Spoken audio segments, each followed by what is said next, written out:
Take a closer look at this painting. At first glance, you might see a beautiful young woman floating in the stream, surrounded by flowers. But every single detail, from the violets around her neck to the poppies by her hand, tells a story of madness, betrayal, and death.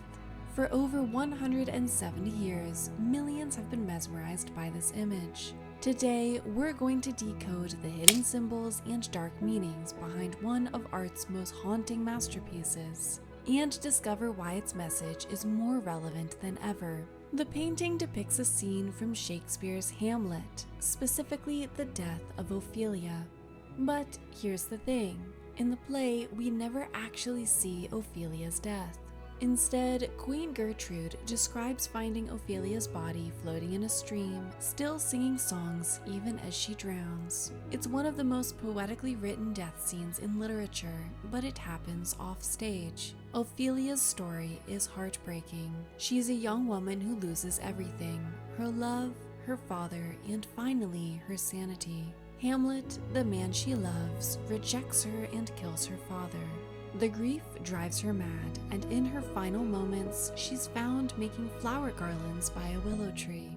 When a branch breaks, she falls into the stream below, and rather than fighting for her life, she continues singing until her waterlogged clothes pull her under. But what makes this painting so powerful is Millais' incredible attention to detail. Every plant in the painting is rendered with scientific accuracy. The flowers aren't just beautiful, they're symbolic. There's the poppy representing death, violets for faithfulness, and daisies for innocence. Even the willow tree leaning over the water symbolizes forsaken love. But it's not just about the flowers. Look at Ophelia's face. Her expression is hauntingly ambiguous. Is she at peace? In pain? Already dead? Her hands are turned upward in a gesture that recalls religious paintings of martyrs, but there's also something eerily sensual about her pose. This combination of death and beauty, sexuality and innocence, creates an unsettling tension that pulls viewers in. But our story takes an even darker turn. The woman who modeled for Ophelia was Elizabeth Siddal, a 19-year-old artist's model. To capture the drowning scene, Millais had her lie in a bathtub of water for hours. He was so focused on his painting that when the lamps keeping the water warm went out, he didn't notice. Siddal caught a severe cold that some say contributed to her later health problems. Tragically, Siddal's life would mirror Ophelia's in some ways. She struggled with illness and addiction, and eventually died from an overdose of opioids at age 32. Like Ophelia, she too became more famous in death than she ever was in life, remembered more as a muse than as the artist she actually was. Now let's talk about why this beautiful painting truly represents despair. It's not just about the obvious tragedy of Ophelia's death. The painting captures something deeper, the way society often romanticizes female suffering. Think about it. Here's a woman in her final moments of life, yet she's portrayed as beautiful, peaceful, almost seductive. This is where the despair really lies, in the way female pain has been transformed into something aesthetically pleasing. Ophelia's mental breakdown and suicide become merely a beautiful scene. Her suffering becomes a spectacle for our viewing pleasure. The painting forces us to confront our own role as viewers. Are we seeing Ophelia's pain, or are we just admiring how pretty she looks in death? What makes this particularly disturbing is how it reflects broader cultural patterns. Throughout art history, we see countless examples of beautiful dead women, from ancient myths to modern cinema. This painting helped establish what scholars call the beautiful female death tradition. Notice how Ophelia's face shows no sign of distress. Her expression is serene, her pose graceful. Her dress billows around her like a blooming flower, making death look almost enchanting.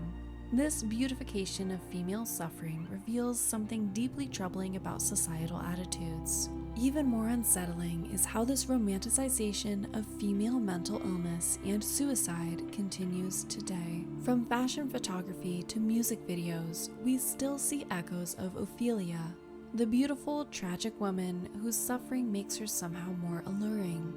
The painting asks us to question why we find such scenes captivating and what that attraction says about our cultural values. This disturbing romanticization of female suffering didn't end with Millais' painting. In fact, its influence has echoed throughout centuries of art and popular culture. It's been referenced countless times in art, film, and photography. But perhaps its most important legacy is how it makes us think about the way we view tragedy, particularly female tragedy. The painting's enduring popularity raises uncomfortable questions about why we find beauty in women's suffering. It's both a masterpiece of technical skill and a mirror that reflects our cultural attitudes about gender, death, and beauty.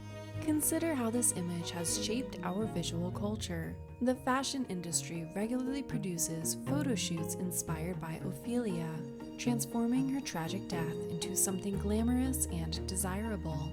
This ongoing influence reveals how deeply this archetype has embedded itself into our cultural consciousness. Even today, when we see images of women in water in films or photography, we often unconsciously reference back to Millais' Ophelia. The painting has become a template for how we visualize female tragedy. Beautiful, passive, and eerily peaceful. And while its cultural impact is undeniable, the true power of this painting lies in its intricate web of symbols. The flowers aren't just decorative, they tell Ophelia's story. The chain of violets around her neck represents faithfulness in love, but also foreshadows her death by drowning. The roses reference her brother's words, calling her the Rose of May. Even the landscape itself becomes symbolic, the lush life of nature contrasting with Ophelia's death. The water, too, carries multiple meanings. It's both beautiful and deadly, reflecting the sky while pulling Ophelia under. This duality runs throughout the painting: life and death, beauty and tragedy, nature and humanity all intertwined. Each plant was carefully chosen for its symbolic meaning in Victorian flower language. The wild pansies represent futile love. Daisies symbolize innocence, while poppies suggest sleep and death. The willow, traditionally associated with forsaken love, bends over Ophelia like a mourner. Even the nettles growing in the background represent pain.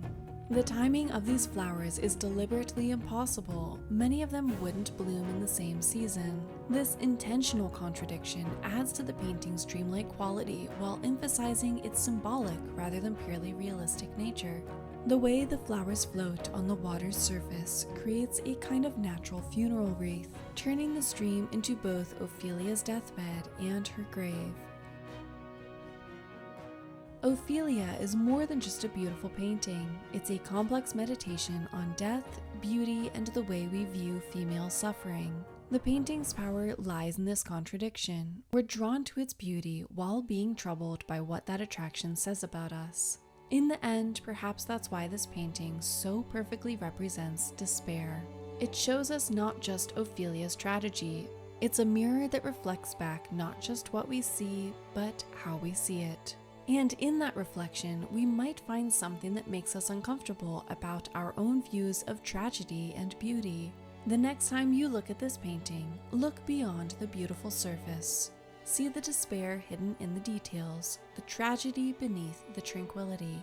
Because sometimes the most profound despair comes wrapped in the most beautiful package. Just like Millais' masterpiece continues to show us over 170 years later. But I'm curious about your perspective. What do you see when you look at Ophelia? Do you find it hauntingly beautiful, or does its romanticization of female suffering make you uncomfortable? Share your thoughts in the comments below. If you found this deep dive into art history fascinating, there's plenty more where that came from. Hit that subscribe button and tap the bell icon to join our community. Thanks for watching, and I'll see you in the next video where we'll continue to prove that every masterpiece has a story worth telling.